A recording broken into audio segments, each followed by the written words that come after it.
नमस्कार दोस्तों, आज की कहानी का शीर्षक है फुल टाइम मेड।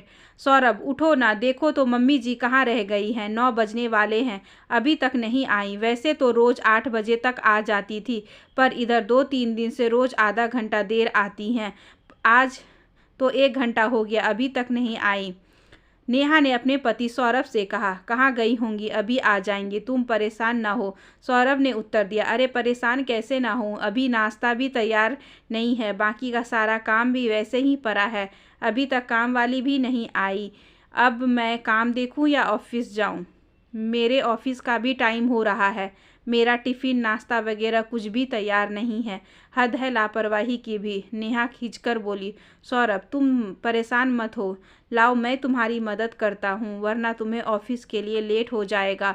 नेहा, मेरी मदद की छोड़ो, अपनी माँ की फिक्र करो, पता नहीं कहाँ रह गई। मैं तो कहती हूँ आज ही उनसे बात करो कि ये सब क्या है, कहाँ जाती हैं आजकल। सौरभ, जाएंगी कहाँ, कहीं बातचीत में व्यस्त हो जाती होंगी। नेहा, क्या पता, आजकल तो किसी को कुछ भी कहा नहीं जा सकता, जवान की तो छोड़ो, बूढ़ों के भी रंग ढंग अलग हैं। सौरभ, गुस्से में, मतलब क्या कहना चाहती हो तुम? नेहा, मैं कुछ नहीं कह रही, अपनी माँ से बात करो, कहाँ रहती हैं इतनी देर तक आजकल। कहते हुए नेहा अपने काम में लग गई। ये बात हो रही थी शारदा जी के बारे में, जो पति के देहांतवास के बाद गांव से शहर अपने बेटे बहू के साथ रहने आई हैं। गांव में अकेले कैसे रहेंगी, यह कहकर उनका बेटा उन्हें अपने साथ शहर ले आया था। जब से शारदा जी आई थी, धीरे धीरे घर के सारे काम की जिम्मेदारी उन पर आ गई थी। सौरभ उनका इकलौता बेटा, नेहा उनकी बहू, दोनों मल्टीनेशनल कंपनी में नौकरी करते थे। वंश उनका 2.5 साल का पोता प्ले स्कूल जाता था। उसे छोड़ने और लाने की जिम्मेदारी भी शारदा जी के ही कंधों पर आ गई थी। पहले तो घर के सभी कामों के लिए काम वाली आती थी और एक फुल टाइम मेड रखी हुई थी, जो पोते वंश की भी देखभाल करती थी। पर एक के बाद एक करके सबकी छुट्टी कर दी गई थी। वो सही से काम नहीं करती हैं, बस एक बर्तन और साफ सफाई वाली आती है। और खैर शारदा जी अपनी ही घर है, बेटा बहू पोते हैं, यह सोचकर पूरे घर की जिम्मेदारी अपने ऊपर ले रखी थी। पर इतना सब करने के बाद भी उनकी घर में इज्जत नहीं थी। नेहा तो कभी सीधे मुंह बात भी नहीं करती थी, उसे तो सिर्फ उनके काम से ही मतलब था। अपने बेटे सौरभ के मुंह से प्यार के 2 बोल सुनने को भी तरस कर रह जाती थी। पर एक दिन तो नेहा को फ़ोन पर बात करते हुए उन्हें जो सुना वो उनके लिए असहनीय हो गया था। वे फ़ोन पर किसी से हंसकर बात कर रही थी। अरे अब बहुत आराम है, वंश की भी चिंता नहीं रहती, सौरभ की माँ ने बहुत अच्छे से घर संभाल रखा है, इसलिए तो उनको गांव से यहाँ ले आए हैं कि उनको पैसा भेजना और यहाँ काम वालियों के पैसे दोनों बच रहे हैं और काम भी अच्छा हो रहा है। वंश की देखभाल भी, और वो भी बिल्कुल मुफ्त, फ्री में फुल टाइम मेड मिल गई है, वरना इन मेड के नखरे तो उफ, तंग आ गई थी मैं। हम लोग ने ये रास्ता निकाला। इसके आगे तो शारदा जी सुन न सकी। असहनीय पीड़ा हुई उन्हें क्षुब्ध हो गया था उनका मन, यह सोचकर कि जिसे वह अपना घर बेटा बहू समझ रही थी, उनके लिए उनका कोई महत्व ही नहीं था। उनकी स्थिति घर के में सिर्फ एक फुल टाइम मेड की थी।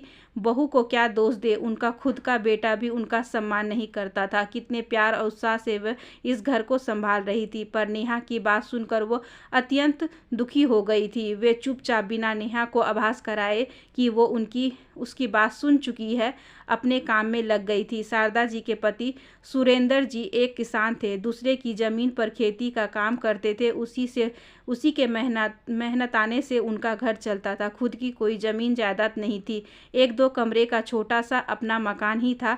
सौरभ उनकी इकलौती संतान शादी के 11 सालों के बाद, काफ़ी मन्नतों के बाद हुआ था।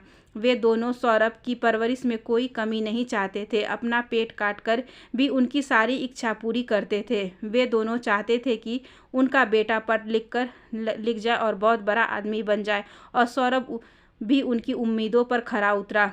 गांव के स्कूल में हमेशा पढ़ाई में अव्वल आता था। स्कूल की पढ़ाई के बाद शहर आ गया, कॉलेज में दाखिला लिया। पढ़ाई में अव्वल रहने के कारण स्कॉलरशिप मिलती रही। कॉलेज के बाद इंजीनियरिंग और की मल्टीनेशनल कंपनी में बतौर इंजीनियर सेलेक्ट हो गया। सौरभ ने फ़ोन कर उन्हें बताया कि नौकरी के बारे में, जिसे सुनकर वे दोनों बहुत खुश थे। शारदा जी ने उससे कहा, बेटा अब तो कुछ दिन के लिए घर आ जा, कितने दिन हो गए हैं तुम्हें देखे हुए। सौरभ, क्या माँ, अभी तो नौकरी मिली है, अभी से छुट्टी ना मिलेगी, 6 महीने बाद देखता हूँ, छुट्टी मिलते ही आऊँगा। करीब 8 महीने बाद सौरभ आया तो 2 दिन के लिए माँ बाबूजी के लिए खुशखबरी लेकर कि वे एक लड़की को पसंद करता है और अगले महीने दोनों शादी कर रहे हैं। शादी की बात सुनकर दोनों पति पत्नी अवाक रह गए। अपने इकलौते बेटे की शादी को लेकर उन दोनों के सारे सपने अरमान धरे के धरे ही रह गए थे। लेकिन सौरभ की खुशी के लिए वह दोनों मान गए। ना मानने का प्रश्न ही नहीं था, क्योंकि सौरभ ने अपना फैसला सुना दिया था। अरे बेटा, इतनी जल्दी शादी का इंतजाम कैसे होगा? शारदा जी ने सौरभ से पूछा। माँ, तुम्हें इंतजाम को लेकर परेशान होने की कोई ज़रूरत नहीं है। शादी शहर में होगी, वहाँ नेहा के पिता ही सारा इंतजाम कर रहे हैं। अगले महीने आप दोनों वहाँ आशीर्वाद देने चलना है। खैर, अगले महीने शहर जाकर विवाह संपन्न कराकर दोनों गांव लौट आए थे। उसके बाद शहर जाना ना हुआ। दोनों पति पत्नी अकेले ही रहते थे। सौरभ हर माह कुछ पैसे भेज देता था, पर दोनों कभी गांव नहीं आते थे, बस फ़ोन से ही बातें होती थी कभी कभी। खैर, दोनों इस उम्र में भी एक दूसरे के साथ के सहारे जीवन गुजार रहे थे। पति की मृत्यु उपरांत सौरभ गांव का मकान बेचकर उन्हें अपने साथ शहर ले गया था कि अब वे शहर में ही उनके साथ रहेंगी। आज भी शारदा जी अपने पोते वंश को छोड़ने प्ले स्कूल गई थी। तब से 1 घंटा हो गया, अभी तक नहीं आई थी। इसी कारण से नेहा खींच रही थी, क्योंकि अभी तक कोई भी काम नहीं हुआ था। तभी शारदा जी ने घर में प्रवेश किया। अरे माँ, कहाँ रह गई थी आप? हम दोनों कितने परेशान हो गए थे। सौरभ ने कहा। हाँ बेटा, परेशान तो हो ही रहे होंगे तुम लोग, क्योंकि अभी तक घर का कोई काम जो नहीं हुआ। शारदा जी ने कहा। अरे माँ, यह कैसी बातें कर रही हैं आप? मुझे तो इस बात की चिंता हो रही थी कि इस अनजान शहर में इतनी देर कहाँ लगा दिया आपने, कहीं रास्ता तो नहीं भूल गई? सौरभ ने कहा। मुझे खुशी हुई ये सुनकर बेटा कि तुझे अपनी माँ, बूढ़ी माँ की इतनी चिंता है। जुग जुग जियो मेरे लाल। अब अपने घर को संभालो तुम लोग, क्योंकि मैं जा रही हूँ। शारदा ने सपाट लहजे में उत्तर दिया। जी, जा रही हैं, मगर कहाँ और क्यों? सौरभ और नेहा ने एक साथ बोल उठे। शारदा जी ने जाने की बात सुनकर नेहा और सौरभ दोनों ही चौंक गए थे। नेहा के तो चेहरे का रंग ही जैसे उड़ गया था, ये सोचकर कि अब घर और वंश को कौन संभालेगा और सारे काम कैसे होंगे। जब से शारदा जी आई हैं तब से वे घर का एक तिनका भी नहीं लाती। सारे काम और वंश की देखभाल सब शारदा जी ही करती थीं और वे दोनों निश्चिंत थे और काम वालियों को दिया जाने वाला पैसा भी बच रहा था। पर माँ, आप कहाँ जाएंगी? अब तो गांव का मकान भी नहीं रहा। इस उम्र में आप अकेले कहाँ रहेंगी? आपको यहाँ क्या परेशानी है? सौरभ ने पूछा। बेटा, तुम्हें इन सब की चिंता करने की कोई ज़रूरत नहीं है। मेरे रहने और खाने पीने सबकी व्यवस्था हो गई है। क्या कहाँ रहेंगी आप? सौरभ ने आश्चर्यचकित होकर पूछा। मुझे एक डे केयर में काम मिल गया है। वे कितने वेतन भी अच्छा देंगे और साथ में रहना खाना भी। क्या आप डे केयर में काम करेंगी और वहीं रहेंगी? ये आप क्या कह रही हैं माँ? कम से कम मेरी इज्जत के बारे में तो सोचा होता। शहर में मेरी कितनी इज्जत है और उसे धूल में मिला रही हैं। सौरभ गुस्से में बोला। अच्छा माँ जी, इसी वजह से आजकल आपको देर हो रही थी। आपको अगर यहाँ कोई परेशानी है तो हमें बताइए। आप यहीं रहिए। क्यों इस तरह काम करके हमारी बदनामी करना चाहती हैं आप? नेहा भी सौरभ के सुर में सुर मिलाते हुए बोली। नेहा की बात सुनकर शारदा जी मुस्कुराई और बोली, बहू, काम तो काम होता है। फिर वहाँ काम करके मैं सामान के साथ रहूँगी और फिर फुल टाइम मेड से तो मुझे ये काम ज़्यादा अच्छा लगा। जितने घंटे की नौकरी उतने ही घंटे काम करना होगा।